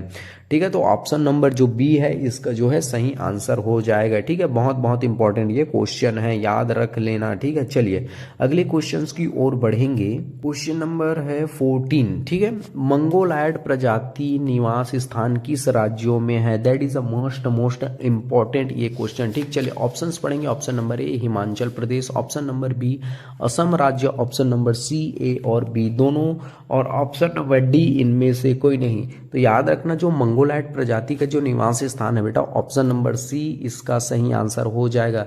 मंगोलायड प्रजाति का जो निवास स्थान कौन सा है बेटा, हिमाचल प्रदेश है और असम राज्य है। ठीक है, याद रख लेना, बहुत इंपॉर्टेंट ये क्वेश्चन है। ठीक है, ऑप्शन नंबर सी जो है इसका सही आंसर हो जाएगा। चलिए अगले क्वेश्चंस की ओर बढ़ेंगे। क्वेश्चन नंबर है 41, आर्य एवं द्रविड़ प्रजातियों के मिश्रण कहलाता है। देखो ध्यान से याद रख लेना बेटा, आर्य एवं द्रविड़ प्रजातियों के मिश्रण कहलाता है। चलिए ऑप्शंस पढ़ेंगे। ऑप्शन नंबर ए इंडो आर्य, ऑप्शन नंबर बी आर्य Dravidian, option number C A और बी दोनों, ऑप्शन नंबर डी उपयुक्त सभी। तो इसका जो सही आंसर आ जाएगा बेटा ऑप्शन नंबर सी ए और बी दोनों। तो आर्य एवं द्रविड़ प्रजातियों के मिश्रण क्या कहलाता है, इंडो आर्य है और आर्य द्रविडियन। तो ऑप्शन नंबर सी इसका जो है सही आंसर हो जाएगा। बहुत इंपॉर्टेंट क्वेश्चन है, इसे भी बहुत बार पूछा जा चुका है। ठीक है, भारत की प्रजातियों के रिलेटेड मैं बता दूं कि आज इस वीडियो में पूरे क्वेश्चन करा रहा हूं बेटा। इसके अतिरिक्त जो भारत की प्रजाति जनजातियों को लेकर एक भी एक्स्ट्रा मत देखना, पूरे सफिशियंट मटेरियल है, पूरे के पूरे इंपॉर्टेंट है। मैं फिर से आपकी जानकारी के लिए बता दूं, इसके अतिरिक्त बिल्कुल मत देखना, पूरे हाई क्लास A1 क्लास के सेलेक्टेड क्वेश्चन है। ठीक है, चलिए अगले क्वेश्चंस की ओर बढ़ेंगे। क्वेश्चन नंबर है 42, मंगोल द्रविडियन प्रजाति अधिकतम कहाँ मिलती है? चलिए ऑप्शंस पढ़ेंगे। ऑप्शन नंबर ए पश्चिमा Bengal, option number B Odisha, option number C A और बी दोनों, ऑप्शन नंबर डी उपयुक्त सभी। तो जो मंगोल द्रविडियन प्रजाति अधिकतम कहाँ मिलती है बेटा, इसका जो सही आंसर आ जाएगा ऑप्शन नंबर डी उपयुक्त सभी। तो मंगोल द्रविडियन के देखो, आपको ऑप्शनल के थ्रू याद नहीं रखना बेटा, आपको कंठस्थ याद रखना कि कौन कौन से स्टेट में कौन सी प्रजाति, कौन सी जनजाति, कहाँ कहाँ किसकी पाई जाती है, इन सब चीजों को, ठीक है, तभी आपको कंठस्थ याद हो जाएगा। तो मंगोलियन द्रविडियन से अगर प्रजाति पूछे तो पश्चिम बंगाल और उड़ीसा, ठीक है, इनको मुखाग्र याद कर लीजिएगा। इसका फिलहाल जो ऑप्शन हो जाएगा ऑप्शन नंबर डी इसका सही आंसर हो जाएगा, ठीक है। चलिए अगले क्वेश्चंस की ओर बढ़ेंगे। क्वेश्चन नंबर है 43, सीथियम तथा द्रविड़ प्रजाति का मिश्रण है। That is a most important question. देखो सीथियम तथा द्रविड़ प्रजाति का मिश्रण है। चलिए ऑप्शंस पढ़ेंगे। ऑप्शन नंबर ए आर्य द्रविड़, ऑप्शन नंबर बी मंगोल द्रविड़, ऑप्शन नंबर सी सिंथो द्रविडियन, ऑप्शन नंबर डी उपयुक्त सभी। जिसको जिसको भी आंसर पता है बेटा, आंसर जो है कमेंट बॉक्स में लिखेंगे। हालांकि आपको आंसर पता नहीं है, मैं समझ सकता हूं, क्योंकि बहुत टफ ये सिलेबस है, सिलेबस में से एक है, बहुत टफ जो है टॉपिकों में से एक है, ठीक है। तो चलिए इसका जो सही आंसर हो जाएगा ऑप्शन नंबर सी सिंथो द्रविडियन, ठीक है। सीथियम तथा द्रविड़ प्रजाति का जो मिश्रण है, ठीक है, सिंथो द्रविडियन, ऑप्शन नंबर सी इसका सही आंसर हो जाएगा, ठीक है, याद कर लेना। चलिए अगले क्वेश्चन की ओर बढ़ेंगे। क्वेश्चन नंबर है 44, तुर्क ईरानी प्रजाति कहाँ निवास करती है? That is a most important question. देखो तुर्क ईरानी प्रजाति कहाँ निवास करती है? Option number A Afghanistan, option number B Baluchistan, option number C A और बी दोनों, ऑप्शन नंबर डी उपयुक्त सभी। तो इसका जो सही आंसर हो जाएगा ऑप्शन नंबर डी उपयुक्त सभी। तुर्क ईरानी की जो प्रजाति कहाँ निवास करती है बेटा? अफगानिस्तान में भी निवास करती है, बलूचिस्तान में भी निवास करती है। तो ऑप्शन नंबर सी ए और बी दोनों आएगा, लेकिन ऑप्शन नंबर डी में देखेंगे उपयुक्त सभी है, तो उपयुक्त सभी इसका जो है सही आंसर हो जाएगा, ठीक है, याद कर लेना, बहुत इंपॉर्टेंट क्वेश्चन है। अगर आप सीजीपीएससी सीजी व्यापम का कोर्स परचेस करना चाहते हैं तो योगेंद्र साहू जो ऑनलाइन एप्लीकेशन है बेटा, उसे प्ले स्टोर में जाकर के डाउनलोड कर सकते हैं। सारे के सारे सब्जेक्ट सीजीपीएससी और सीजी व्यापम को ट्रिक के वाइज से आपको याद कराया जाएगा बहुत ही कम फीसों में, ठीक है। इसलिए जो एप्लीकेशन को प्ले स्टोर में जाकर के डाउनलोड कर लेना, ठीक है।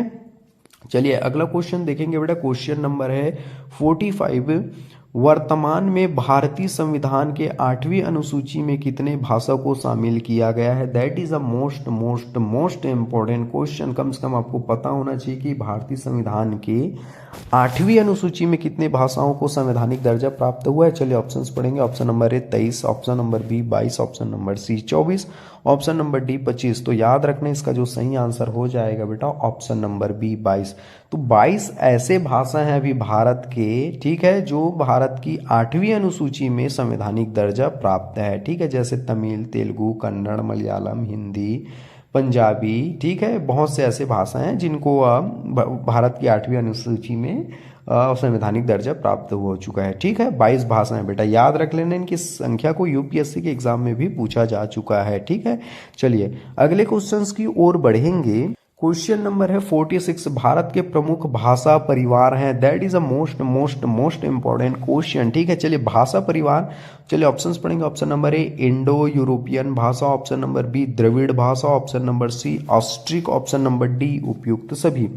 देखो भारत के प्रमुख भाषा जो परिवार है बेटा, इसका जो सही आंसर हो जाएगा ऑप्शन नंबर डी उपयुक्त सभी। याद रख लो। चलो भारत के प्रमुख भाषा कौन है? इंडो यूरोपियन भाषा, द्रविड़ भाषा, ऑस्ट्रिक, ठीक है। इस तरह इसका जो सही आंसर हो जाएगा बेटा ऑप्शन नंबर डी उपयुक्त सभी, ठीक है।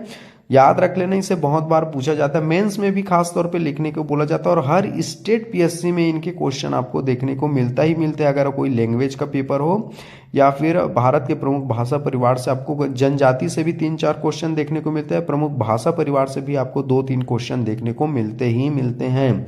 और इनके तो भाषा परिवार को याद ही रख लेना बेटा, ठीक है। इंडो यूरोपियन भाषा, द्रविड़ भाषा, ऑस्ट्रिक भाषा, ऑप्शन नंबर डी इसका जो है सही आंसर हो जाएगा, ठीक है।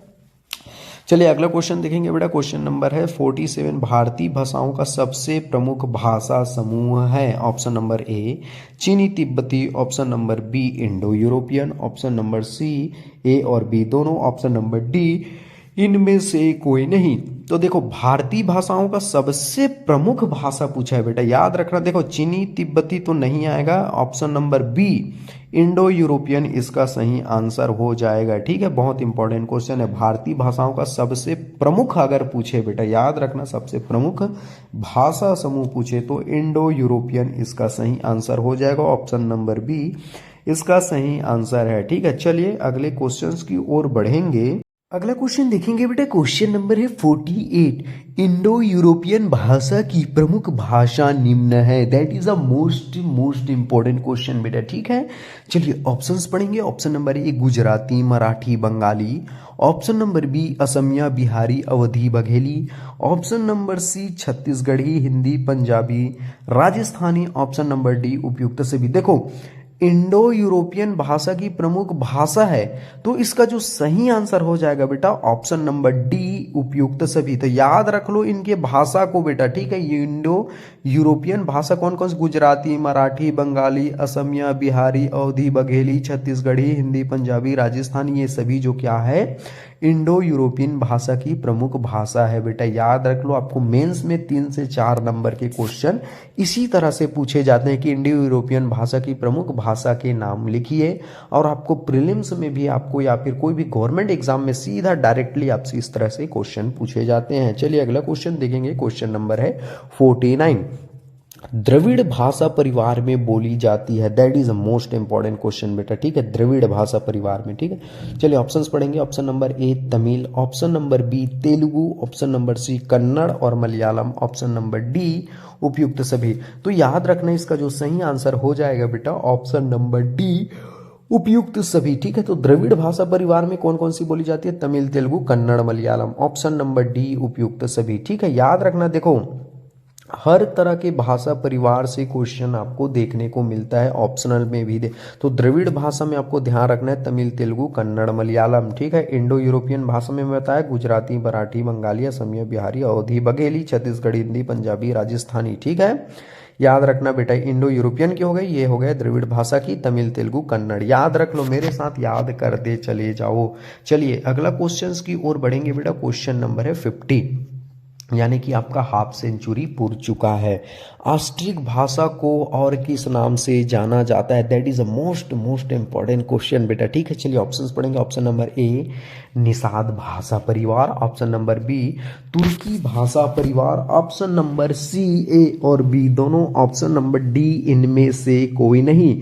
चलिए इसका जो सही आंसर आ जाएगा बेटा ऑप्शन नंबर ए ऑस्ट्रिक भाषा को और किस नाम से जाना जाता है? निषाद भाषा परिवार के नाम से जाना जाता है। ठीक है, अगर आप सीजीपीएससी और सीजी व्यापम का कोर्स परचेस करना चाहते हैं तो बेटा योगेंद्र साहू जो ऑनलाइन एप्लीकेशन है उसे प्ले स्टोर में जाकर के डाउनलोड कर ले। सारे के सारे सब्जेक्ट आपके ट्रिक के वाइज से आपको बहुत ही मेमोरियल ट्रिक के माध्यम से आपको याद कराया जाएगा। ठीक है, बहुत बेस्ट ट्रिक के माध्यम से आपको याद कराया जाएगा। ठीक है, चलिए अगले क्वेश्चंस की ओर बढ़ेंगे। नेक्स्ट क्वेश्चन हो जाएगा हमारा, क्वेश्चन नंबर है 51। ठीक है, मुंडा संथाली भाषा की जनजातियों द्वारा बोली जाती है। ठीक है, थोड़ा सा ये मिसप्रिंट हो चुका है बेटा, आपको नजरअंदाज करना है। ठीक है, ये जम जातियां लिखा चुका है जो कि जनजातियां हैं। ठीक है, तो जो मुंडा संथाली भाषा कहाँ की जनजातियों द्वारा बोली जाती है? चलिए option number A Jharkhand, option number B Chhattisgarh, option number सी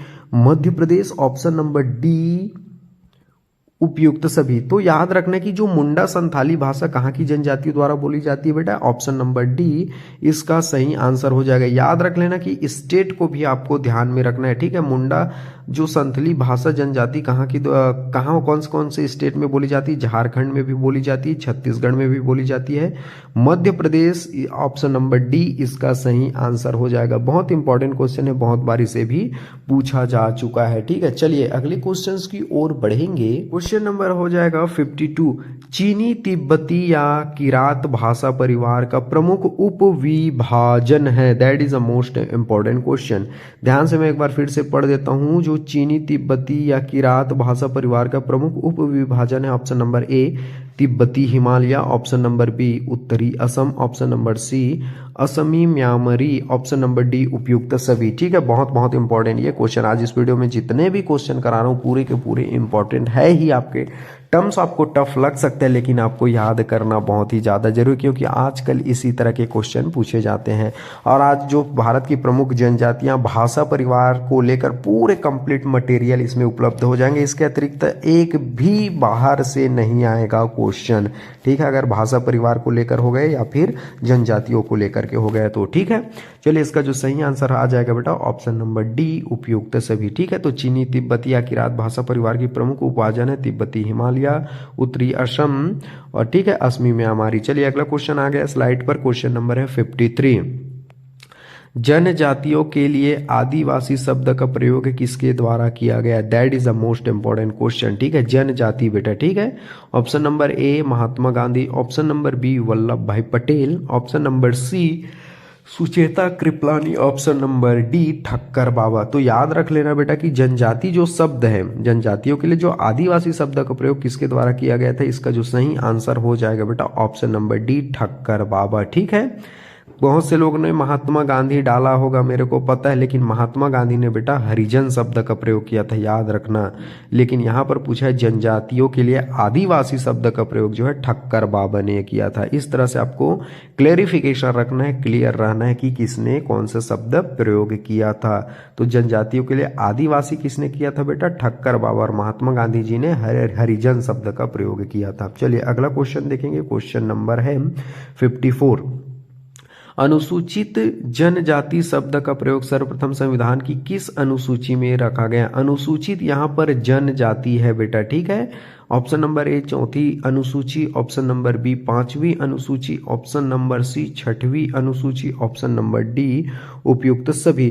तो इसका जो सही आंसर आ जाएगा बेटा ऑप्शन नंबर बी पांचवी अनुसूची, ठीक है। तो अनुसूचित जो जनजाति शब्द का प्रयोग सर्वप्रथम संविधान की पांचवी अनुसूची में रखा गया है, ठीक है। भारत के संविधान में भी कितनी अनुसूचियां हैं बेटा? टोटल 12 अनुसूचियां हैं, ठीक है। कितने भाग हैं? 22 भाग हैं, और टोटल कितने अनुच्छेद हैं? 395 अनुच्छेद हैं, ठीक है। फिर से रिवाइज करा दूं, 395 अनुच्छेद, 22 भाग और 12 अनुसूचियां, जिसमें पांचवी अनुसूची में अनुसूचित जनजाति शब्द का सर्वप्रथम संविधान की सूची में रखा गया था। याद रख लेना, बहुत इंपॉर्टेंट ये क्वेश्चन है। चलिए अगला क्वेश्चन देखेंगे, क्वेश्चन नंबर है 55। भारतीय संविधान के किस अनुच्छेद के तहत अनुसूचित जनजातियों को चिन्हांकित किया गया? ध्यान से याद रख लेना, बहुत इंपॉर्टेंट ये क्वेश्चन है। ऑप्शन नंबर ए अनुच्छेद 342, अनुच्छेद को ही आर्टिकल बोलते हैं बेटा, कंफ्यूजन मत होना, ठीक है। अनुच्छेद 312, अनुच्छेद 316, ऑप्शन नंबर डी उपयुक्त सभी। तो इसका जो सही आंसर हो जाएगा बेटा ऑप्शन नंबर ए अनुच्छेद 342। तो भारतीय संविधान के किस अनुच्छेद के तहत अनुसूचित जनजाति को चिन्हांकित किया गया? अनुच्छेद 342 के तहत, ठीक है। बहुत ये इंपॉर्टेंट क्वेश्चन है, याद रख लेना, ठीक है। चलिए अगले क्वेश्चंस की ओर बढ़ेंगे। क्वेश्चन नंबर है 56। चंदा समिति ने 1960 ईसा में आदिम या अनुसूचित जनजाति के अंतर्गत किसी भी जाति या समुदाय को सम्मिलित किए जाने के मुख्य मानक निर्धारित किए हैं। दैट इज, देखो बेटा आजकल इसी तरह के क्वेश्चन पूछे जाते हैं जो एक बार पढ़ने में बिल्कुल समझ नहीं आते। आजकल स्टेटमेंट वाले क्वेश्चन पूछे जाते हैं, वन लाइनर का जमाना गया, ठीक है। चलिए एक बार मैं फिर से पढ़ देता हूँ। चंदा जो समिति ने बेटा 1960 ईसा में आदिम या अनुसूचित जो जनजाति के अंतर्गत किसी भी जनजाति या समुदाय को सम्मिलित किए जाने के मुख्य मानक निर्धारित किए हैं। ऑप्शन नंबर ए आदिम विशेषताएं, ऑप्शन नंबर बी भौगोलिक पृथकता व पृथक संस्कृति, ऑप्शन नंबर सी आर्थिक पिछड़ापन, ऑप्शन नंबर डी उपयुक्त सभी। तो इसका जो सही आंसर हो जाएगा बेटा ऑप्शन नंबर डी उपयुक्त सभी, ठीक है। इसका जो सही आंसर हो जाएगा बेटा ऑप्शन नंबर डी उपयुक्त सभी। अगर आपसे पूछे चंदा समिति का स्थापना वर्ष 1960, इसलिए मैंने क्वेश्चन भी मैं अच्छे से सबमिट कर दिया है, ठीक है। चलिए अगला क्वेश्चन देखेंगे 57। गारो खासी जयंतियां जनजातियां की प्रमुख क्षेत्र है, ठीक है। बहुत बार इसे तो CGPSC के एग्जाम में पूछा जा चुका है, छत्तीसगढ़ स्टेट PSC में, बहुत से UPSC के एग्जाम में पूछा जा चुका है कि गारो खासी जयंतिया प्रमुख क्षेत्र। ऑप्शन नंबर ए दक्षिण भारत, ऑप्शन नंबर बी पूर्वी Bharat, option number C A और बी दोनों, ऑप्शन नंबर डी उपयुक्त सभी। तो इसका देखो, मैं हमेशा ये बोलता हूँ बेटा कि आपको मैप के थ्रू पता होना चाहिए कि पूर्वी भारत किधर है, उत्तरी भारत किधर है, नॉर्थ भारत किधर है, पश्चिमी भारत किधर है। ठीक है, यहाँ पर दक्षिण भारत बोलूँ तो आपको कन्फ्यूजन नहीं होना चाहिए, पूर्वी भारत बोलूँ तो आपके माइंड में तुरंत याद होना चाहिए कि कौन कौन से स्टेट आते हैं। इसका जो सही आंसर हो जाएगा बेटा पूर्वी भारत का, 57 का जो सही आंसर है पूर्वी भारत। ठीक है, गारो, खासी, जयंतिया जो जनजाति प्रमुख किस क्षेत्र में, पूर्वी भारत में है। तो पूर्वी भारत में कौन कौन से आते हैं आप देखेंगे, जैसे मेघालय हो गया, त्रिपुरा, मिजोरम, ये सभी पूर्वी भारत में आते हैं। चलिए अगला क्वेश्चन देखेंगे, क्वेश्चन नंबर है 58। जनजातियों की संस्था एवं विस्तार की दृष्टि से भारत का सबसे बड़ा क्षेत्र है। देखो, जनजातियों की संस्था एवं विस्तार की दृष्टि से भारत का सबसे बड़ा क्षेत्र, ऑप्शन नंबर ए उत्तर पूर्वी क्षेत्र, ऑप्शन नंबर बी मध्यवर्ती एवं पूर्वी क्षेत्र, ऑप्शन नंबर सी दक्षिणी क्षेत्र, ऑप्शन नंबर डी इनमें से कोई नहीं। तो इसका जो सही आंसर हो जाएगा बेटा ऑप्शन नंबर बी मध्यवर्ती एवं पूर्वी क्षेत्र। तो याद रख लेना, जनजातियों से रिलेटेड अगर उनकी संख्या और विस्तार की दृष्टि से भारत का सबसे बड़ा क्षेत्र कौन है, तो मध्यवर्ती एवं पूर्वी क्षेत्र। फिर कंफ्यूजन मत होना कि मध्यवर्ती पूर्वी क्षेत्र किधर, इसलिए बार बार बोलता हूँ कि इंडिया का मैप आपके माइंड में होना चाहिए। ठीक है, जनजातियों से रिलेटेड भारत का सबसे बड़ा संस्था और सबसे बड़ा विस्तार अगर क्षेत्र है तो वो है मध्यवर्ती एवं पूर्वी क्षेत्र। That is a most important question, बहुत बारी से भी पूछा जा चुका है। चलिए अगला क्वेश्चन देखेंगे, क्वेश्चन नंबर है 59। बैगा, मारिया, गोंड, अबुझमाड़ जनजातियों के प्रमुख क्षेत्र हैं। Option number A Madhya Pradesh Chhattisgarh, option number B उत्तरी Andhra Pradesh, option number C Odisha व झारखंड, ऑप्शन नंबर डी उपयुक्त सभी। तो इसका जो सही आंसर हो जाएगा बेटा ऑप्शन नंबर डी उपयुक्त सभी। याद रखना, देखो बैगा हो गया, मारिया, गोंड, अबुझमाड़ जो जनजाति है मध्य प्रदेश छत्तीसगढ़ में भी है, इनके प्रमुख क्षेत्र हैं। उत्तरी आंध्र प्रदेश में भी है, ओडिशा व झारखंड में भी है। ऑप्शन नंबर डी इसका सही आंसर हो जाएगा। ठीक है, याद रख लेना, बहुत बार पूछा जाता है। बैगा तो फेमस है ही है, मारिया, गोंड, अबुझमाड़िया जनजाति आपने बहुत बार इनका नाम सुना है, जो मध्य प्रदेश छत्तीसगढ़ हो गया, उत्तरी आंध्र प्रदेश, ओडिशा व झारखंड। ऑप्शन नंबर डी इसका सही आंसर है बेटा। याद रख लेना, स्टेट को भी आपको ध्यान में रख लेना, इनके पर्टिकुलर एरियाज व क्षेत्र को। ठीक है, चलिए अगला क्वेश्चन की ओर बढ़ेंगे। अगला क्वेश्चन देखेंगे बेटा, क्वेश्चन नंबर है 16। जिनकी जनसंख्या घटते हुए अब वे विलुप्त के कगार पर आ गए हैं, क्या कहलाता है। ऑप्शन नंबर ए पिछड़ा वर्ग, ऑप्शन नंबर बी संकटग्रस्त जनजाति, ऑप्शन नंबर सी विलोपित जनजाति, ऑप्शन नंबर डी इनमें से कोई नहीं। देखो बेटा, जिसकी जनसंख्या घटते हुए है अब वो विलुप्त के कगार पर आ चुके हैं, क्या कहलाएगा। स्वाभाविक सी बात है, इसका जो सही आंसर हो जाएगा ऑप्शन नंबर बी संकटग्रस्त जनजाति। ठीक है, बहुत बार इसे पूछा जा चुका है, आपकी जानकारी के लिए मैं बता दूं। ठीक है, तो बहुत सी जनजाति जो है विलुप्त के कगार पर आ चुका है बेटा, इतना आपको ध्यान में रखना है। ठीक है, तो क्या कहलाती है, संकटग्रस्त जनजातियां कहलाती है। ऑप्शन नंबर जो बी है इसका जो है सही आंसर हो जाएगा। ठीक है, चलिए अगला क्वेश्चन की ओर बढ़ेंगे।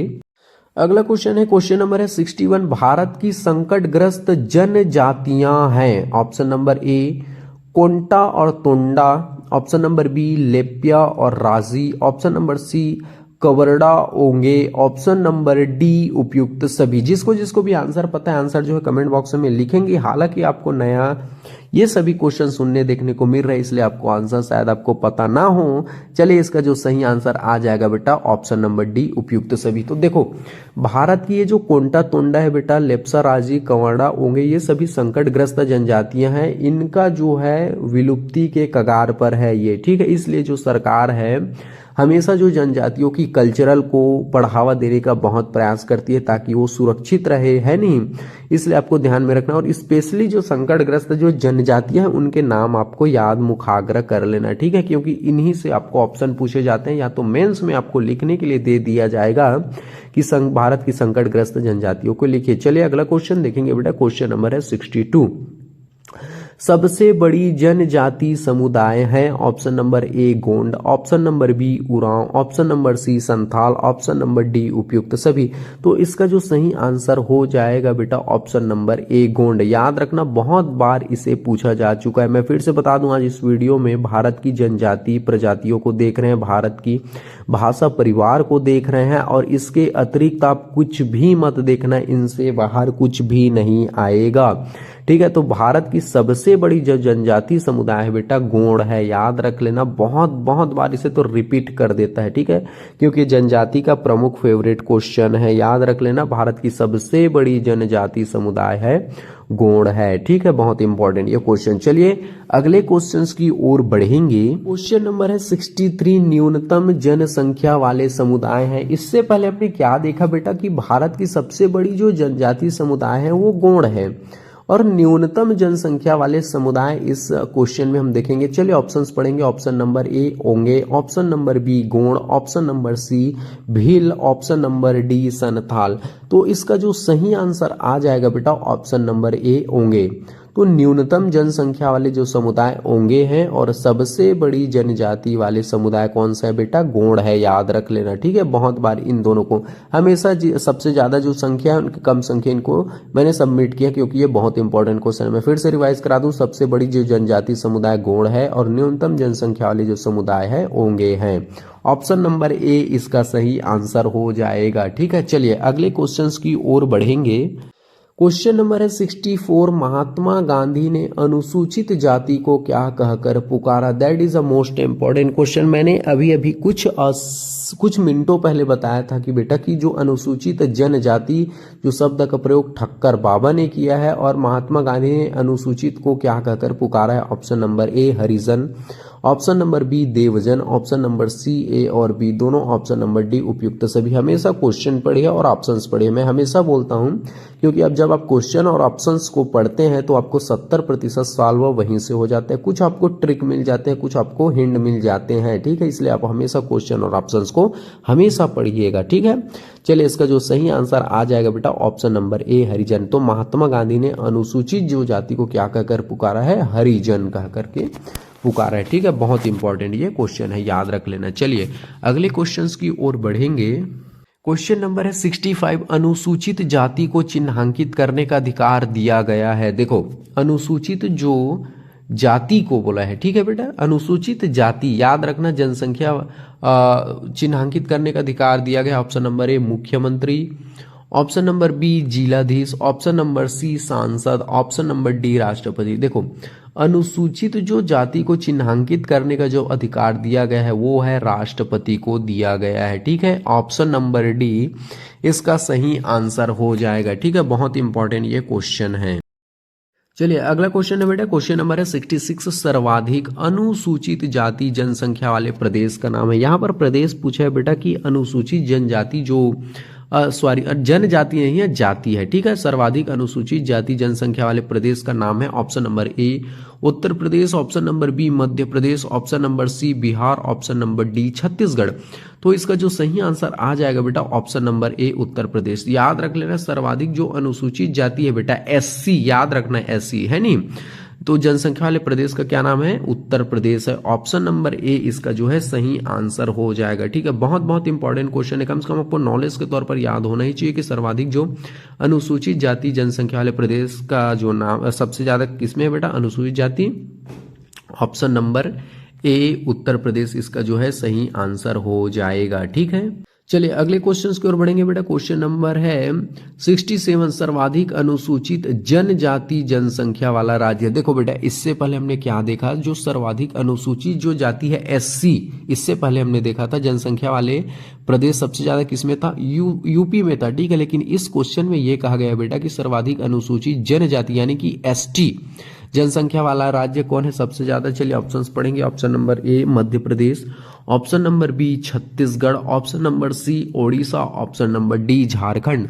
तो इसका जो सही आंसर हो जाएगा बेटा ऑप्शन नंबर ए मध्य प्रदेश, ठीक है। तो सर्वाधिक अनुसूचित जनजाति यानी कि एसटी, सबसे ज्यादा एसटी कहाँ है बेटा, किस राज्य में, मध्य प्रदेश में। अगर सबसे ज्यादा एससी कहाँ है, किस स्टेट में है, तो वो है उत्तर प्रदेश में है, ठीक है। याद रख लेना, सबसे ज्यादा अनुसूचित जाति उत्तर प्रदेश में, सबसे ज्यादा अनुसूचित जनजाति कौन से स्टेट में है, मध्य प्रदेश में है, ठीक है। तो इसका 67 का जो सही आंसर हो जाएगा ऑप्शन नंबर ए, ठीक है। चलिए अगले क्वेश्चन की ओर बढ़ेंगे। क्वेश्चन नंबर है 68, विश्व की प्रमुख जनजातियां हैं। ऑप्शन नंबर ए तुआरोल, option number B Eskimo, option number C Kirghiz, option number D उपयुक्त सभी। देखो विश्व की जो प्रमुख जातियां हैं बेटा वो उपयुक्त सभी इसका सही आंसर हो जाएगा, ऑप्शन नंबर डी उपयुक्त सभी। तुआरोल, एस्किमो, किर्गिज, ये जब जो है विश्व की प्रमुख जनजातियां हैं, ऑप्शन नंबर डी इसका सही आंसर हो जाएगा। ठीक है, अगर आपने Yogendra Sahu online classes YouTube channel को सब्सक्राइब नहीं किया तो बेटा चैनल को जरूर सब्सक्राइब कर लेना, दोस्तों में शेयर भी करना, लाइक भी करना और कमेंट भी करना कि आपको वीडियो कैसा लगा और कौन से टॉपिक पर भी आपको वीडियो चाहिए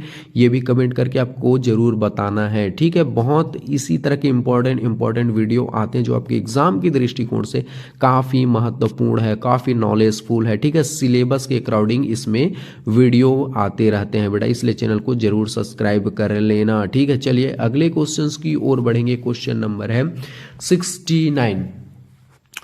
एस्किमो जनजाति जिस घर में रहते हैं उसे क्या कहते हैं? That is a most important question. देखो एस्किमो जो जनजाति है बेटा क्या है? विश्व की प्रमुख जनजाति है। ठीक है, लेकिन एस्किमो जो जनजाति जिस घर में रहती है उसे क्या कहते हैं? ऑप्शन नंबर ए बंगला, ऑप्शन नंबर बी लाल बंगला, option number C Bhunjia, option number D igloo. तो इसका जो सही आंसर आ जाएगा बेटा ऑप्शन नंबर डी इग्लू। ठीक है, याद रख लेना। ठीक है कि एस्किमो जो जनजाति जिस घर में रहते हैं उसे क्या कहते हैं? इग्लू कहते हैं। ठीक है, अगर आप CGPSC CG व्यापम का कोर्स परचेस करना चाहते हैं तो बेटा योगेंद्र साहू जो एप्लीकेशन है उसे प्ले स्टोर में जाकर के डाउनलोड जरूर कर लेना। ठीक है, आपको पूरे मेमोरियल ट्रिक के माध्यम से आपको पूरे सब्जेक्ट याद कराए जाएंगे। हर सब्जेक्ट के अपने आप में मेमोरी ट्रिक है बेटा, जिस मेमोरी ट्रिक को आपको बताते ही आपको ऐसे ही याद हो जाएगा। ठीक है, बहुत है इंपॉर्टेंट एप्लीकेशन है। चलिए अगला क्वेश्चन देखेंगे बेटा, क्वेश्चन नंबर है 17। साइबेरिया में रहने वाली जनजातियां हैं, option number A Yukaghir, option number B Zulu, option number C नडागो, ऑप्शन नंबर डी उल्वा। तो इसका जो सही आंसर हो जाएगा बेटा ऑप्शन नंबर ए यूकाधीर। ठीक है, तो साइबेरिया में जो रहने वाली जनजाति कौन सी है बेटा? Option number A Yukaghir. That is a most important question, बहुत बार इसे पूछा जा चुका है, आपकी जानकारी के लिए मैं बता दूं। ठीक है, आज इस वीडियो में पूरे 83 क्वेश्चंस कराऊंगा मैं जो आपके पूरे के पूरे एग्जाम के दृष्टिकोण से महत्वपूर्ण है। प्रमुख जनजाति, जाति, प्रजाति आपके कंप्लीट हो जाएंगे, भाषा परिवार भी कंप्लीट हो जाएंगे, इससे बाहर कुछ भी नहीं आएगा, कंप्लीट मटेरियल है। ठीक है, चलिए अगले क्वेश्चंस की ओर बढ़ेंगे।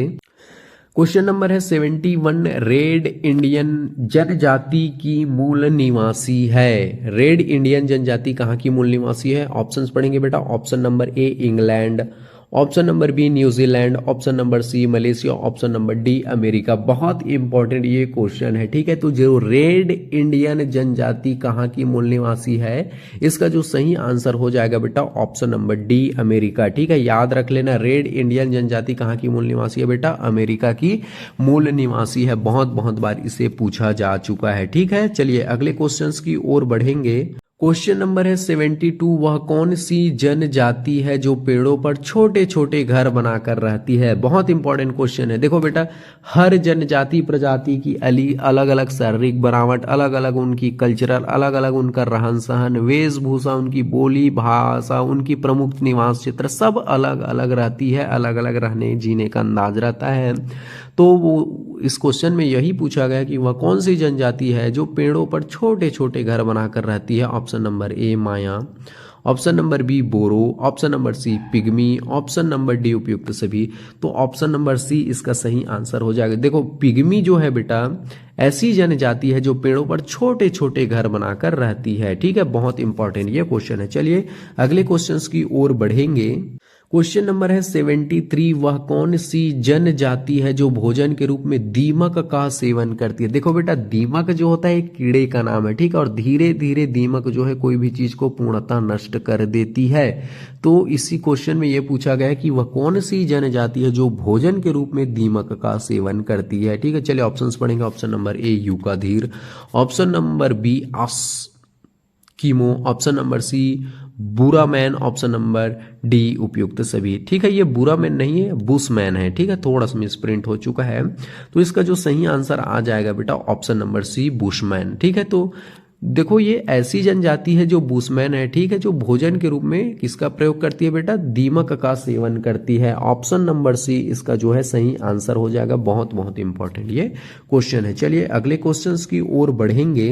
क्वेश्चन नंबर है 74, मसाई जनजाति जिस घर में रहती है उसे क्या कहते हैं? That is a most important question. Option number A kraal, option number B मकान, ऑप्शन नंबर सी झोपड़ी, ऑप्शन नंबर डी उपयुक्त सभी। देखो मसाई जो जनजाति बेटा जिस घर में रहती है उसे क्या कहते हैं? ऑप्शन नंबर ए क्रॉल कहते हैं बेटा, ठीक है, याद रख लेना क्रॉल। ऑप्शन नंबर ए इसका जो है सही आंसर हो जाएगा। बहुत बार इसे पूछा जा चुका है कि मसाई जो जनजाति जिस घर में रहती है उसे क्या कहते हैं, तो क्रॉल कहते हैं बेटा, ठीक है, बहुत इंपॉर्टेंट ये क्वेश्चन है। चलिए अगले क्वेश्चन की ओर बढ़ेंगे। साइबेरिया की जनजाति है, that is a most important ये question. Option number A Chukchi, option number B यूसत, option number C San, option number D उपयुक्त सभी, ठीक है।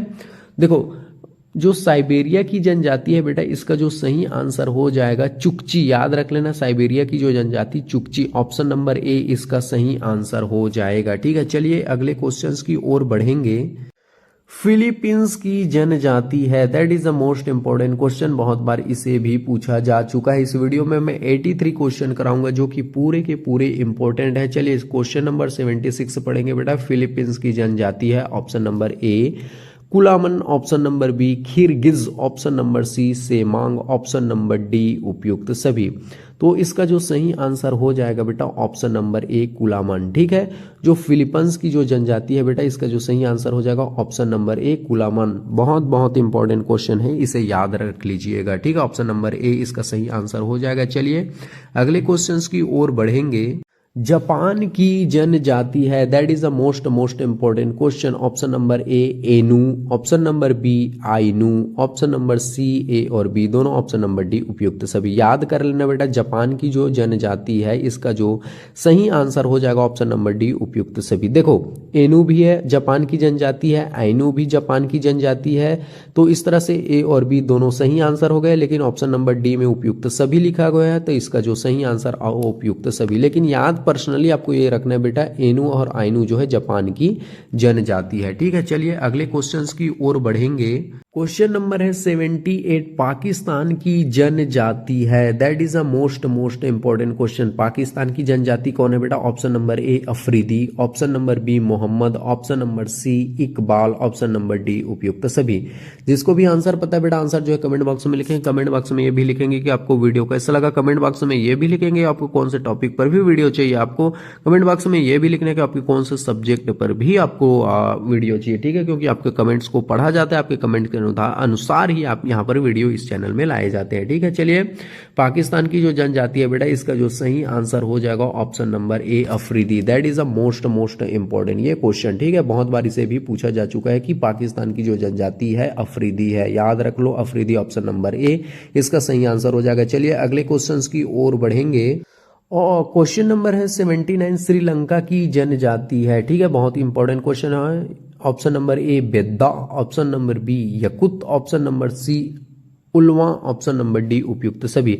तो श्रीलंका की जो जनजाति है बेटा इसका जो सही आंसर हो जाएगा option number A Vedda, that is a most important question, ठीक है। तो श्रीलंका की जो जनजाति है बेटा ऑप्शन नंबर ए बेद्दा इसका सही आंसर हो जाएगा, ठीक है। चलिए अगले क्वेश्चन की ओर बढ़ेंगे। क्वेश्चन नंबर है 80 यानी कि 80, ऑस्ट्रेलिया की जनजाति है। मैं फिर से बता दूं आज इस वीडियो में भारत के प्रमुख जो जनजाति हैं, प्रमुख जातियां हैं, विश्व की जो जनजातियां हैं बेटा उनको देखेंगे, भारत के प्रमुख भाषा परिवार को देख रहे हैं। इसके अतिरिक्त कुछ भी नहीं आएगा, मैं फिर से बता दूं पूरे यूपीएससी लेवल के क्वेश्चन मैंने सेलेक्ट किए हुए हैं। चलिए ऑप्शंस पढ़ेंगे। Option number A black fellow, option number B Semang, option number C Maori, option number D उपयुक्त सभी। तो इसका जो सही आंसर आ जाएगा बेटा option number A black fellow, Australia की जो जनजाति है ब्लैक फेलो है, ठीक है। चलिए अगले क्वेश्चंस की ओर बढ़ेंगे। चलिए क्वेश्चन नंबर है 81, मिस्र की जनजातियां हैं। ऑप्शन नंबर ए नडोगा, ऑप्शन नंबर बी काफिर, ऑप्शन नंबर सी फल्लाह, ऑप्शन नंबर डी इनमें से कोई नहीं। तो इसका जो सही आंसर हो जाएगा बेटा मिस्र की जो जनजाति है ऑप्शन नंबर सी फल्लाह इसका सही आंसर हो जाएगा, ठीक है। ऑप्शन नंबर सी इसका सही आंसर हो जाएगा। चलिए अगले क्वेश्चन की ओर बढ़ेंगे।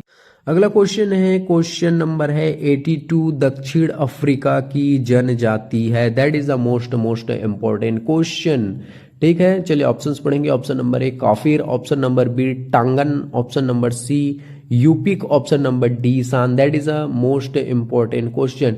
ठीक है, तो इसका जो सही आंसर हो जाएगा ऑप्शन नंबर ए काफिर। तो दक्षिण अफ्रीका की जो जनजाति है बेटा, इसका जो नाम है ऑप्शन नंबर ए काफिर, इसका जो है सही आंसर हो जाएगा। चलिए अगले क्वेश्चंस की ओर बढ़ेंगे। क्वेश्चन नंबर है 83, इस वीडियो का लास्ट क्वेश्चन, अंतिम क्वेश्चन, उसके बाद पूरे 83 क्वेश्चन कंप्लीट हो जाएंगे। आपके भारत के प्रमुख जाति हो गया, प्रजाति, जनजातियां है नहीं, और विश्व की जाति, प्रमुख भाषा, परिवार, पूरे पूरे कंप्लीट हो जाएंगे। इसके अतिरिक्त मत देखिएगा इस वीडियो का अंतिम क्वेश्चन। चलिए पढ़ते हैं। फिनलैंड व स्कॉटलैंड की जनजाति है option number A Lapps, option number B Bindibu, option number C Afridi, option number D San. तो इसका जो सही आंसर आ जाएगा बेटा option number A Lapps, that. ठीक है, बहुत इंपॉर्टेंट क्वेश्चन है। फिनलैंड व स्कॉटलैंड की जनजाति है जो है लैप्स है। ठीक है, इस तरह से आपके 83 क्वेश्चन कंप्लीट हो जाते हैं। अगर आपने Yogendra Sahu online classes YouTube channel को सब्सक्राइब नहीं किया तो बेटा चैनल को जरूर सब्सक्राइब कर लीजिएगा, क्योंकि इस चैनल में, Yogendra Sahu online classes channel में बहुत महत्वपूर्ण वीडियो आते हैं जो आपके एग्जाम के दृष्टिकोण से काफी महत्वपूर्ण है, आपके सिलेबस के अकॉर्डिंग आते हैं। इसलिए इस चैनल को सब्सक्राइब करना, दोस्तों में शेयर भी करना, लाइक भी करना और कमेंट भी करना कि आपको वीडियो कैसा लगा, कौन से टॉपिक पर भी आपको वीडियो चाहिए, ये भी हमें कमेंट करके बताना, क्योंकि आपके कमेंट के अनुसार ही हम जो है वीडियोस लाते हैं। इसलिए Yogendra Sahu online classes YouTube channel को जरूर सब्सक्राइब कर लेना। अगर आप सीजीपीएससी या सीजी व्यापम का कोर्स परचेस करना चाहते हैं तो योगेंद्र साहू ऑनलाइन क्लासेस जो एप्लीकेशन है बेटा, उसे प्ले स्टोर में जाकर के जरूर डाउनलोड कर लीजिएगा, क्योंकि इसमें सीजीपीएससी और सीजी व्यापम के जितने भी सब्जेक्ट है उसे मेमोरियल के थ्रू, मेमोरियल ट्रिक के माध्यम से आपको याद कराया जाएगा। हर सब्जेक्ट को आपकी इतनी बेस्ट से बेस्ट ट्रिक बनाई हुई है, बेस्ट सभी टॉपिक, जितने भी बड़े से बड़े टॉपिक हो आपको इजिली जो है ट्रिक के माध्यम से जो है याद हो जाएगा। इसलिए आप योगेंद्र साहू क्लासेस एप्लीकेशन को जो है प्ले स्टोर में जाकर के डाउनलोड कर सकते हैं और अपनी सफलता को बिल्कुल सुनिश्चित कर सकते हैं। ठीक है, इसलिए योगेंद्र साहू ऑनलाइन क्लासेस जो एप्लीकेशन उसे प्ले स्टोर में जाकर के डाउनलोड कर लीजिएगा। चलिए, थैंक यू वेरी मच, जय हिंद।